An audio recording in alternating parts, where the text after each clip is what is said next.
Ini istri saya udah tidur. Saya live tadi karena istri saya minta kamu live aja sekalian itu tuh bantah orang-orang mental miskin itu.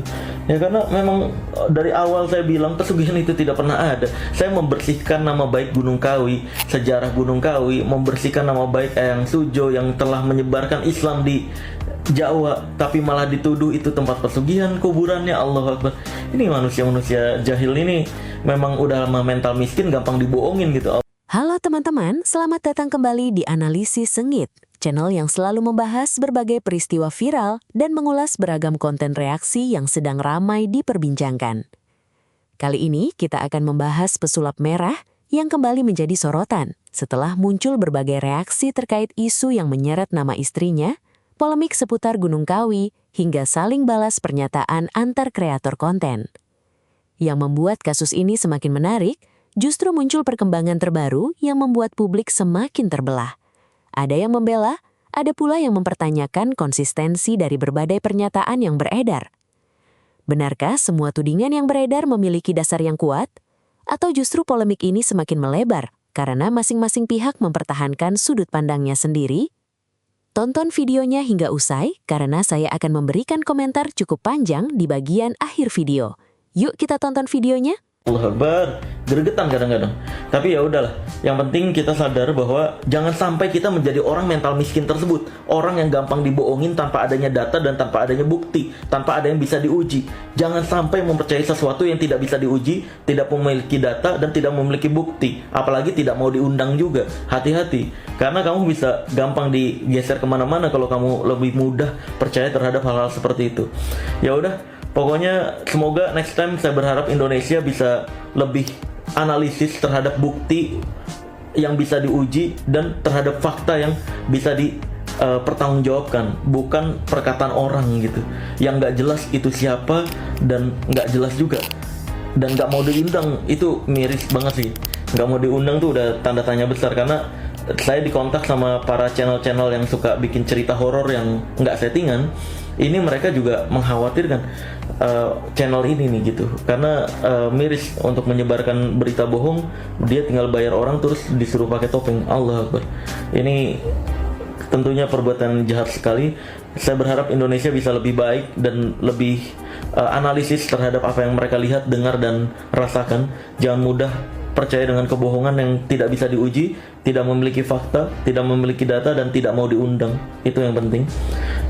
Salam dari saya, terima kasih banyak yang udah support. Ini saya cuma nemenin istri saya tidur tadi live, sekalian ngobrol perihal yang lagi ramai tersebut, karena miris sekali. Ini bukti bahwa mental miskin di Indonesia sulit untuk dihilangkan, karena banyak masyarakat Indonesia yang lebih percaya omongan yang tidak berdasar dibanding orang-orang yang memperlihatkan wajahnya, menceritakan profilnya. Kayak contohnya anak dari juru kunci Gunung Kawi itu, udah dia nampilin muka, nampilin data diri, dia keturunan siapa, tidak dipercaya omongannya. Lebih percaya sama omongan orang yang nggak jelas mukanya siapa, diundang nggak mau, klarifikasi nggak mau. Kan aneh ini, kebohongan lebih dipercaya daripada fakta. Ini sangat amat miris sekali, karena kalau terus seperti ini, kondisi politik di Indonesia, kondisi ekonomi di Indonesia tidak akan terus membaik. Bensin akan semakin mahal, barang pokok semakin mahal karena akibat bodohnya orang-orang yang bermental miskin ini. Jadi saya berharap semoga mental miskin di Indonesia cepat punah dan lebih analisis terhadap apapun yang kamu lihat, dengar, dan rasakan. Terima kasih banyak, semoga keberuntungan selalu ada di hidup kita. Mohon maaf untuk teman-teman semua kalau ada kata-kata saya yang terdengar kasar sekali, karena memang ini harus dikasarin, karena ini sangat amat berdampak terhadap kehidupan kita. Itu si rambut api, si sulap-sulap, kenapa? Mau cuci tangan yang bersih. Tuh pakai soda api, tuh cuci tangan bersih. Kenapa sih tiba-tiba saya jangan ada penggiringannya ya, tidak ada begini-begini pesugu. Lu yang ngomong dari awal, lu yang mastiin dari awal. Sekarang lu mau cuci tangan, kenapa? Lu udah terima? Atau lu takura? Dan jangan lu udah terima CEO ya, udah terima dari CEO ya, banyak. Kenapa? Banyak. Sekarang lu nyalain netizen. Nah, itu semua dari elu. Tahu lu, sulap-sulap, rambut api. nggak respect banget deh gue. Ya pantes aja ya Benong lu meninggoy muda gara-gara tingkah lu ya, kawinin perempuan lain tanpa restu dari Benong lu. Makanya Benong lu nggak metong gara-gara lu tidak bertanggung jawab. Pesulap merah, saya sih nggak pernah nolak atau kabur ketika diundang siapapun ya, mulai dari wartawan, TV, podcast, dan lain-lain, untuk mempertanggungjawabkan seluruh yang saya posting. Bahkan saya memberi jaminan sampai 100 juta rupiah kalau memang saya terbukti berbohong atau menyebarkan fitnah yang tidak benar. Jadi kamu mau datang ke kantor saya buat buktiin langsung di telepon dan ketemu sama mantan narasumber, yuk sini monggo ke kantor saya. Kita lihat apa kata netizen ya. Cuci tangan dulu katanya kan. Cuci tangan terbaik konten settingan adalah dengan cara menolak undangan dari manapun, khawatir cerita bohongnya ketahuan. Gitu kan, kata pesulap merah. Tak karepmu sel uang kok ruwet tenan uripe. Bang, awal mula semua huru-hara ini karena channelmu sendiri loh yang menyampaikan nama-nama pengunjung dari Gunung Kiwi. Tapi malah makin kesini seolah-olah abang pesulap merah kayak mau cuci tangan. Kalau memang benar settingan, coba buktikan. Jangan hanya SS-an, chat doang, datang itu alamat dan langsung datang ke kantornya. Manusia yang merasa paling sakti, itulah dia menjuluki diri dia sendiri atas kesombongannya. Ya kan, sombong banget dia. Jadi di sini saya juga mau tahu, bertanya sama praktisi hukum, bagaimana seseorang jika mengupload dengan secara sengaja menampilkan foto-foto orang, nama-nama orang, ya kan, apalagi ada unsur fitnah misal di situ, ya kan, juga menyebut nama orang, apalagi ada orang yang sudah meninggal pun disebutkan dan dia tidak mengedit, dan dia berusaha untuk cuci tangan, katanya itu kuncennya yang ngomong. Memang, tapi saya rasa kuncennya nggak tahu kalau buat dipublikasikan seperti ini, gitu, ya. Jadi dia apakah melanggar undang-undang ITE, itu pertanyaan saya kepada praktisi hukum ini ya. Karena dia menampilkan foto, tulisan nama dan nama disebutkan di sosmed yang dia mencari keuntungan di sini, ya kan, dari orang-orang yang nonton. Nah, apa nih hukumnya gitu loh? Apalagi sudah menyebut nama-nama orang yang meninggal. Itu yang buat saya agak gimana gitu. Kok ini manusia terlalu sombong banget gitu ya. Apalagi dia mengusik-ngusik agama dan kepercayaan orang lain gitu. Nyebut Islam, kejawen. Lo udah merasa diri lo Islam, bener. Udah bener Islam lo gitu. Dengan lo itu ya buka foto-foto, dipublikasiin. Walaupun katanya si kuncennya ngizinin ya, tapi lo publikasiin gitu loh. Ya. Lo publikasiin itu nama-nama orang, nyebut nama orang, nggak lo edit, emang Islam lo udah benar? Gue tanya nih, ya. Jadi jangan nyebut-nyebut masalah kejawen. Kejawen itu di Jawa ya, Sunda Wiwitan di Sunda, Jawa Barat. Jadi lo jangan musik-musik kepercayaan orang, gue bilangin nih, ya. Apalagi lo udah mengusik masalah urusan goib, lo boleh ikut campur, membuka, ya, praktek-praktek dukun palsu, trik-trik sulap. Tapi dengan lo ikut campur kepercayaan dan keyakinan orang, itu nggak hak lo, gitu, ya. Apalagi lo itu nggak ngedit, nggak diedit itu nama-nama orang udah meninggal lo tampilin, gitu loh, ya. Apapun alasan yang lo bilang tuh kuncen, hey, lo yang nerbitin, lo yang membuat tuh video, lo yang kena undang-undang ITE-nya, bukan kuncennya. Paham sampai situ? Lo udah menuduh orang, membuat orang spekulasi yang enggak. Ya, apalagi itu ada foto-foto lo tampilin di situ, nama-nama lo sebutin, lo bacain, coba lo, gitu. Kita sebagai dunia spiritual, ya, selalu menjaga rahasia orang. Walaupun di satu keluarga datang ya nemuin kita nih berkonsultasi, kita nggak bisa bocorin rahasia si A dengan si B, B dengan si A, begitu nggak bisa. Walaupun satu keluarga ya, kita harus menjaga rahasia. Lah ini lo yang merasa orang manusia katanya paling sakti. Lo buka tuh rahasia-rahasia orang, ya. Lo tuh nggak punya hak urusan orang, masalah spiritual orang, masalah kepercayaan orang, ya. Masalah kebudayaan orang, lo nggak berhak ikut campur. Hai, merasa manusia paling sakti. Aduh, lo tuh termasuk sombong, Ya, menurut pendapat gue, lo tuh termasuk sombong, dan menurut pendapat gue, lo tuh udah melanggar undang-undang ITE. Ya, gue nggak tahu nih orang-orang yang udah beredar foto-fotonya, orang mengupload, mengedit lagi dari A, si B, si C ya, para orang nih, orang-orang yang update di sosmed jadinya akibat ulah lo, ya. Gue nggak tahu nih apa tindakan mereka. Apalagi ada orang yang udah meninggal, keluarganya nggak tahu nih apa tindakannya buat nih orang. Sampai orang yang udah meninggal disebut-sebut nggak diedit sama dia. Emangnya orang harus diperkarain nih, harus dikasih pelajaran. Jangan merasa paling nih, manusia paling merasa gitu. Ya. Ini yang bikin geger ini kan pada saat si Merah ini mewawancari Kuncen yang pertama ya. Nah, ketika diwawancara, Kuncen ini menyebut beberapa figur publik ya, dan ini menyebut nama artis yang sekarang memang sedang viral ya, dan publik itu haus akan jawaban. Terlebih pada saat yang sama artis S ini memang kontroversial, terutama dengan pacarnya, dan ini menjadi konflik ya di antara dia dan juga mantan suaminya. Nah, kalau menurut The Law of Attraction, getaran kemarahan dan kebingungan publik itu menarik lebih banyak konten serupa. Kuncen Gunung Kawi, sadar atau tidak, itu telah menjadi saluran energi kolektif yang selama ini terpendam. Ini yang menjadi viral karena menyebut nama S. Dan nama S ini disebut dalam wawancara antara si Merah dengan Kuncen Gunung Kawi yang pertama. Nah, terlebih, mereka ini belum memberikan klarifikasi secara terbuka, secara bersamaan. Karena dalam situasi krisis, diam sering dianggap sebagai pengakuan.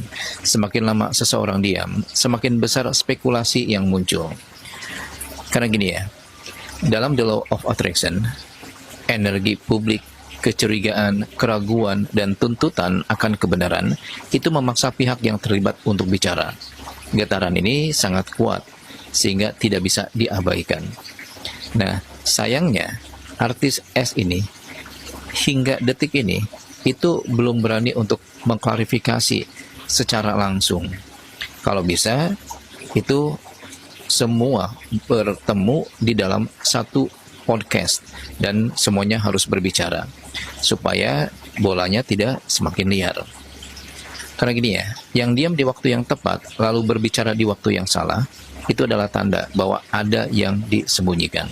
Karena harus diakui, publik mulai menuntut agar artis S dan Kuncen Gunung Kawi dan si Merah itu dikonfrontir di sebuah podcast netral. Jadi sebaiknya podcast yang dipilih adalah netral ya, tidak memihak siapapun. Yang kedua, podcastnya harus berani, tidak takut bertanya keras dan frontal. Ketiga, harus kredibel. Jadi dia harus memiliki track record yang baik. Menurut kalian, podcast yang mana yang tepat ya menjadi media konfrontir antara artis S, Kuncen Gunung Kawi yang pertama, dan si Merah? Silakan tulis di kolom komentar. Barusan saya mendengar lagi VT dari CPM nih ya, dengan mengatakan netizen minta pendapat dengannya mengenai apa yang dibicarakan oleh Mbak Fitri ya, yang mengaku-ngaku katanya sebagai asistennya dari artis ya. Lah memang iya kan gitu loh. Tapi kan di sini Mbak Fitri tidak ada menyebutkan nama bosnya yang jadi artis itu. Emang Mbak Fitri salah menurut kamu ya kan? Dia tidak menyebutkan loh siapa namanya gitu loh ya. Nah, kalau memang netizen itu akhirnya jadi mengkait-kaitkan dengan ceritanya Mbak Fitri, kan karena kamu yang memulai. Kamu yang pergi ke Gunung Kewong, kamu berwawancara dengan Kuncen yang ada di sana, sampai tercetus dari mulutnya Kuncen bahwa si S itu pergi ke Gunung Kewong. Jadi salah Mbak Fitri cerita seperti itu. Kan gak ada kaitannya urusannya dengan urusan yang kamu tanya sama Kuncen di Gunung Kewong ya. Dan kamu bilang Mbak Fitri ini menceritakan cerita-cerita dungu ya. Gak usah sombong gitulah pakai bilang cerita dungu ya kan. Dan juga kamu ngomong sama beberapa wartawan ya kan mengenai akun jejak backpacker. Dan kamu juga minta nomor telepon narasumbernya jejak backpacker ya, terus nggak dikasih. Ya itu terserah dia dong, kalau dia nggak mau ngasih nomor telepon narasumbernya, kok jadi kamu nggak suka gitu loh ya kan. Kenapa netizen jadi mengaitkan ya apa yang dibicarakan Mbak Fitri? Kan awalnya karena kamu ya. Kamu pergi ke Gunung Kewong, kamu bicara dengan kuncennya sampai tercetuslah bahasa nama si Cici SW ini ya. Jadi wajar lah ya kalau netizen jadi menghubung-hubungkan dengan ceritanya Mbak Fitri ya kan. Jadi jangan deh ya kamu nyenggol-nyenggol akun orang lain ya. Urus aja akunmu sendiri ya. Jawab aja pertanyaan yang kamu terjadi di Gunung Kewong saat kamu ada di podcastnya Kodensu ya. Jangan deh seperti itu ya. Sampai kamu juga bilang bahwa Koruben aja nggak kenal dengan Mbak Fitri. Tentu nggak kenal. Karena Mbak Fitri itu memakai nama samaran ya. Bukan nama aslinya gitu loh ya. Nah jadi janganlah membuat netizen juga jadi kesel sama kamu ya. Kan karena kamu yang memulai loh ya. Kenapa sekarang kamu berbeda ya. Saat kamu di Gunung Kewong, saat kamu juga di podcastnya Kodensu. Ingat loh ada jejak digital ya. Jelas banget ya ada jejak digital yang tidak bisa hilang ya. Jadi jangan kamu seperti itu ya, bawa-bawa akunnya jejak backpacker ya. Kamu mau ngetop aja dengan caramu sendiri ya. Jadi juga ini nih sarannya nih ya, jangan takutlah untuk membicarakan kebenaran ya. Apa yang sudah kamu lakukan di Gunung Kewong, bertanya dengan kuncen, harus itu sama dengan kamu jawab juga saat kamu lagi di Kodensu ya. Jadilah orang yang berani untuk membicarakan kebenaran, oke? Tahu nggak kamu, pagi tadi itu juga udah ada yang nanya. Oh, ngomong gini. Kalau nggak salah, aku lihat akunnya namanya Ver, V-E-R. Oh, Mamski kenal ya sama si Fitri itu? Gue kenal. Sejak kapan gue kenal? Mamski kan punya nomornya. Fitri itu alhamdulillah nggak bodoh. Dan Mamski alhamdulillah nggak bodoh. Jadi orang-orang mau hubungin aku langsung nggak bisa ke nomor aku, say. Aku punya manajemen. Pakai salah satu nomor dari anak buah aku di manajemen. Ya, aku ada beberapa nomor handphone. Tidak bisa menuju ke aku langsung. Begitu juga si Fitri nama samaran. Waktu menghubungi Mamski nggak mau tahu nama asli dia dan dia juga nggak kasih tahu. Aku bilang sama dia, kamu nggak perlu kasih tahu saya nama aslimu. Cukup kita tahu, aku taunya kamu Fitri saja. Dan bener itu, si rambut kobong kui sok ngancem-ngancem dan memfitnah-fitnah dengan bilangnya itulah nggak bener apa segala macam. Itu semuanya upaya untuk mengorek supaya cepat bisa keluar, karena itu yang diincer ini. Si rambut kobong ini kalau bisa ngeluarin si narasumber yang diincer, yang memang memegang rahasia super gelap ya, yang paling ditakuti, mateng kowe. Mateng kowe. Terus wongnya wes ngomong karo aku maneh.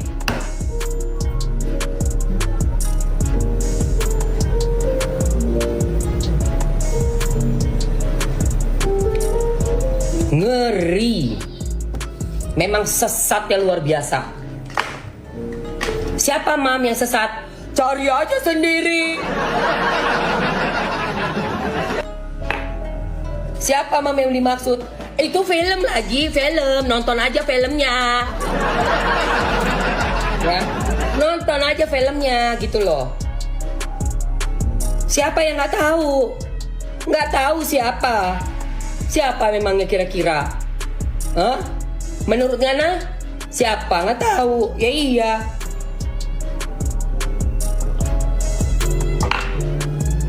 Mana tahu kita? Terus kamu tahu nggak?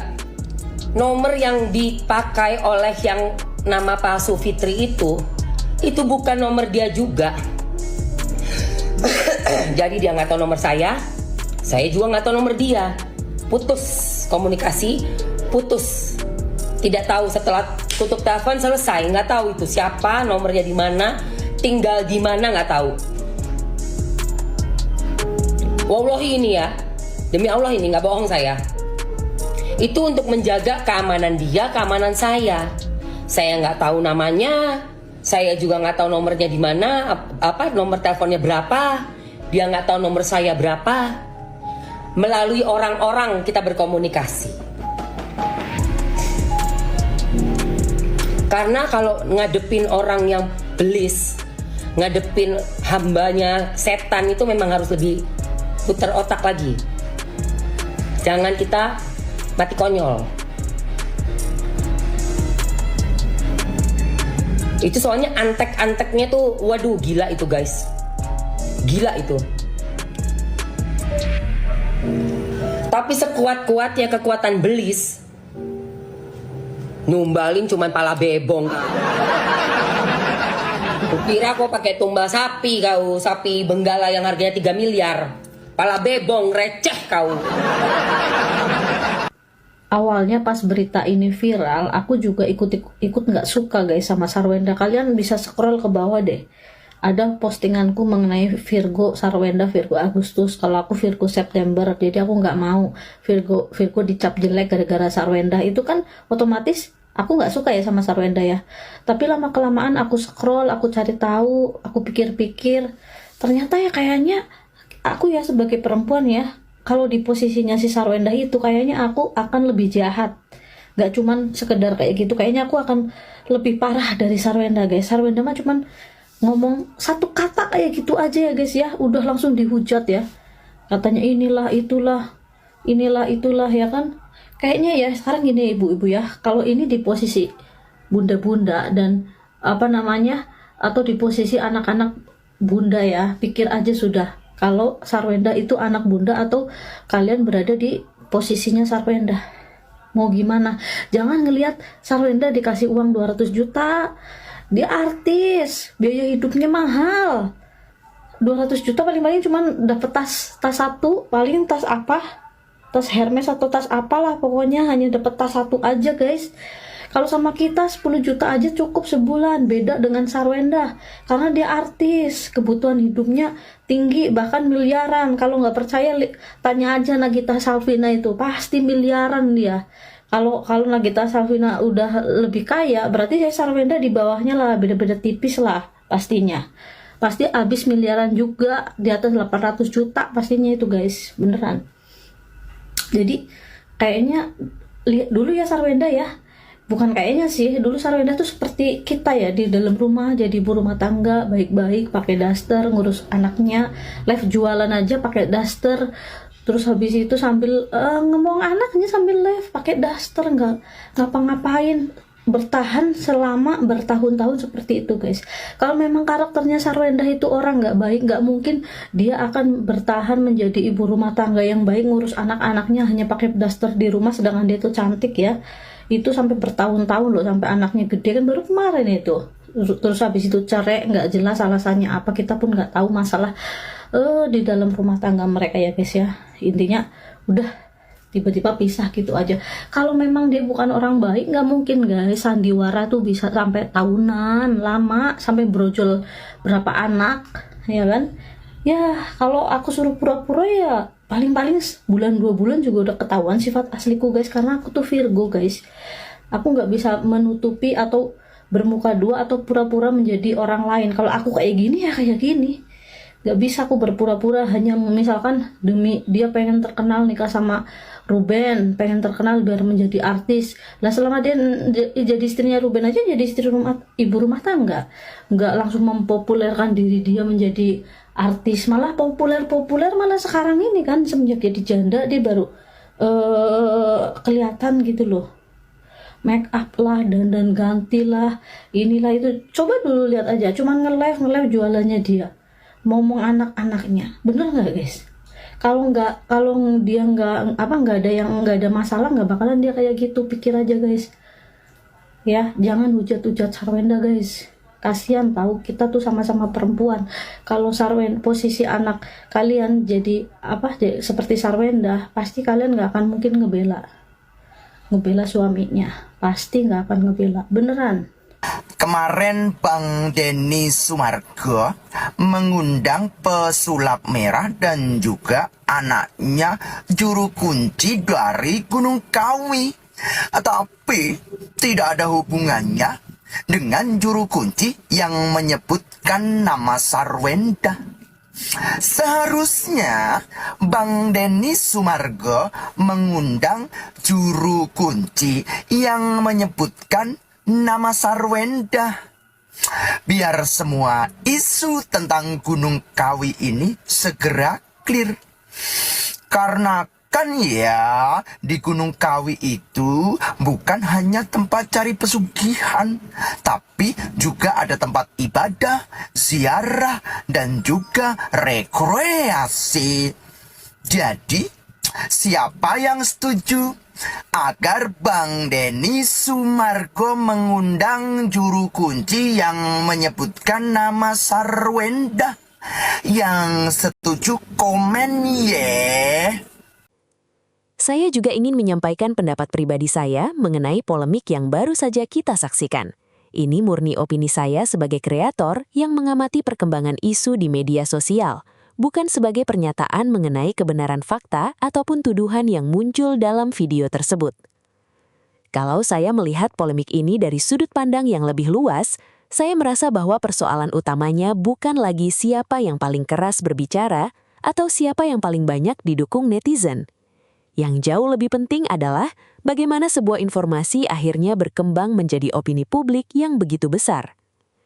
Saya melihat sejak awal perdebatan ini sudah keluar dari substansi dan berubah menjadi adu narasi. Akibatnya, masyarakat lebih sibuk memilih kubu dibandingkan mencoba memahami duduk persoalannya secara utuh. Saya pribadi selalu beranggapan bahwa ketika sebuah isu sudah melibatkan banyak pihak, apalagi membawa nama tokoh publik, maka setiap ucapan akan memiliki konsekuensi yang besar. Sekali sebuah pernyataan dipublikasikan, efeknya bisa menyebar sangat cepat. Di era media sosial seperti sekarang, satu potongan video berdurasi beberapa detik saja mampu membentuk persepsi jutaan orang. Padahal belum tentu potongan tersebut mewakili keseluruhan konteks pembicaraan. Yang saya sayangkan adalah suasana diskusi yang seringkali berubah menjadi saling menyerang secara personal. Saya lebih senang apabila setiap pihak fokus menjelaskan argumen dan data yang dimiliki, daripada sibuk menyerang karakter lawan bicara. Ketika diskusi sudah dipenuhi ejekan, sindiran atau serangan pribadi, substansi persoalannya justru semakin sulit ditemukan. Menurut saya, publik juga perlu belajar untuk tidak terlalu cepat mengambil kesimpulan. Tidak semua hal yang viral otomatis benar, dan tidak semua hal yang ramai diperbincangkan berarti sudah memiliki kepastian. Justru ketika sebuah isu sedang memanas, kita perlu lebih berhati-hati dalam menyikapinya. Sikap kritis jauh lebih penting daripada sekedar ikut terbawa arus komentar yang sedang populer. Saya juga melihat bahwa media sosial memiliki kecenderungan memperbesar konflik. Semakin panas perdebatannya, semakin tinggi pula perhatian publik. Akibatnya, setiap pihak terkadang terdorong untuk terus memberikan respons demi menjawab opini yang berkembang. Hal seperti ini sebenarnya wajar terjadi di dunia digital, tetapi tetap harus diimbangi dengan tanggung jawab dalam menyampaikan informasi. Kalau saya menjadi salah satu pihak yang sedang berada di tengah polemik seperti ini, saya mungkin akan memilih menjelaskan posisi saya secara lengkap dalam satu kesempatan yang terbuka. Setelah itu, biarkan masyarakat menilai berdasarkan penjelasan yang utuh. Menurut saya, penjelasan yang lengkap jauh lebih efektif daripada saling membalas potongan-potongan video yang akhirnya memunculkan interpretasi baru. Saya juga merasa bahwa netizen memiliki peran yang sangat besar dalam menentukan arah sebuah isu.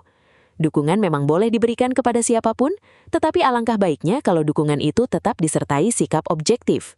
Jangan sampai karena menyukai seseorang, kita langsung membenarkan semua ucapannya. Sebaliknya, jangan pula karena tidak menyukai seseorang, kita langsung menganggap semua yang disampaikannya pasti salah. Sikap seperti itu justru membuat ruang diskusi menjadi semakin sempit. Dalam beberapa tahun terakhir, saya melihat fenomena yang terus berulang di media sosial Indonesia. Ketika muncul sebuah kontroversi, perhatian publik seringkali lebih tertuju pada siapa yang menang berdebat, daripada bagaimana menemukan penjelasan yang paling masuk akal. Padahal tujuan dari sebuah diskusi seharusnya bukan untuk memermalukan pihak lain, melainkan mencari kejelasan. Menurut saya, semua kreator konten juga memiliki tanggung jawab moral terhadap para penontonnya. Semakin besar audiens yang dimiliki, semakin besar pula pengaruh setiap ucapan yang disampaikan. Karena itu, saya berharap siapapun yang memiliki panggang besar dapat menyampaikan pendapat dengan penuh kehati-hatian agar tidak menimbulkan kesalahpahaman yang semakin luas. Saya juga memahami mengapa isu seperti ini begitu cepat menarik perhatian masyarakat. Topiknya memang sensitif, melibatkan tokoh yang sudah dikenal luas dan memunculkan banyak versi cerita. Kombinasi seperti ini hampir selalu menjadi bahan diskusi yang panjang di media sosial. Namun justru karena itulah kita perlu lebih bijaksana dalam menyaring informasi. Kalau ditanya siapa yang benar, saya memilih untuk tidak terburu-buru memberikan kesimpulan. Saya lebih tertarik melihat bagaimana setiap pihak mempertanggungjawabkan pernyataannya dan bagaimana publik bisa memperoleh informasi yang utuh. Menurut saya, penilaian yang baik lahir dari informasi yang lengkap, bukan dari cuplikan-cuplikan yang beredar secara terpisah. Saya berharap polemik seperti ini pada akhirnya bisa diselesaikan melalui dialog yang terbuka dan saling menghormati. Perbedaan pendapat adalah hal yang wajar, tetapi jangan sampai berubah menjadi permusuhan yang berkepanjangan. Publik pun berhak mendapatkan informasi yang jelas tanpa harus dibingungkan oleh berbagai spekulasi yang terus berkembang. Terakhir, itulah pandangan pribadi saya mengenai isu yang sedang ramai ini. Kalian tentu boleh memiliki pendapat yang berbeda, dan justru saya sangat menghargai perbedaan tersebut selama disampaikan dengan sopan dan berdasarkan alasan yang jelas. Sekarang giliran kalian. Menurut kalian apakah polemik ini akan segera menemukan titik terang, atau justru masih akan terus berlanjut dengan munculnya berbagai perkembangan baru?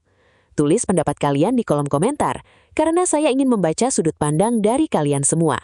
Kalau kalian menyukai pembahasan seperti ini, jangan lupa tekan tombol like, subscribe, dan aktifkan lonceng notifikasi agar tidak ketinggalan video-video terbaru dari Analisis Sengit. Terima kasih sudah menonton sampai akhir, sampai jumpa di video berikutnya.